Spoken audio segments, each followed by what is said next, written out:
मटण आणि चिकनच्या वादावरनं संजय राऊत आणि नवनाथ बन यांच्यात चांगलीच जुंपल्याचं दिसतंय. महाराष्ट्राला नपुंसक करण्याचं काम सुरू आहे असा आरोप संजय राऊतांनी केलेला आहे. माफी मागायला लावणाऱ्यांची सुनता झाली आहे का असा हल्लाबोल संजय राऊतांनी केला. तर संजय राऊतांच्या टीकेला भाजपचे माध्यम प्रमुख नवनाथ बन यांनी सुद्धा जोरदार प्रत्युत्तर दिलंय. राऊतांनी शिव्या देताना विचार करावा. राऊतांची वैचारिक सुनता झाली आहे का? अश्लील भाषेमध्ये बोलणं, शिव्या देणं चुकीचं असल्याचं नवनाथ बन यांनी आता राऊतांना प्रत्युत्तर देत म्हटलंय. ते नपुसंग लोक आहेत, त्यांना ते स्वतः नपुसंग असल्याचा भास होतो.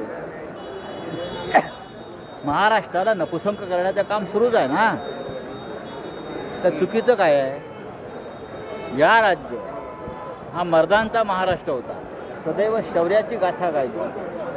पण गेल्या 10 वर्षामध्ये दिल्लीकडून असे प्रयत्न होत आहेत की महाराष्ट्र कमजोर व्हावा, दुर्बल व्हावा आणि शंड व्हावा. मराठी माणूसच आहे ना तो, तर त्याची सुनता किती आहे विचारा जाऊन त्याला.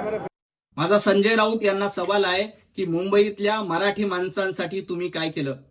मुंबईतला मराठी माणूस मुंबईच्या वेशीबाहेर गेला पाहिजे यासाठी मात्र तुम्ही सातत्यानं प्रयत्न केले आणि आता निवडणुकीच्या तोंडावर मराठी माणसाचा पुळका आपल्यालाच आहे अशा आविर्भावात तुम्ही वक्तव्य करतायत.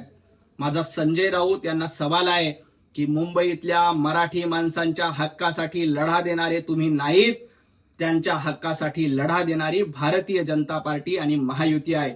इथला मुंबईकर भारतीय जनता पार्टी आणि महायुतीची साथ देणार. लोकशाही मराठी ऐका, पहा, जागरूक रहा.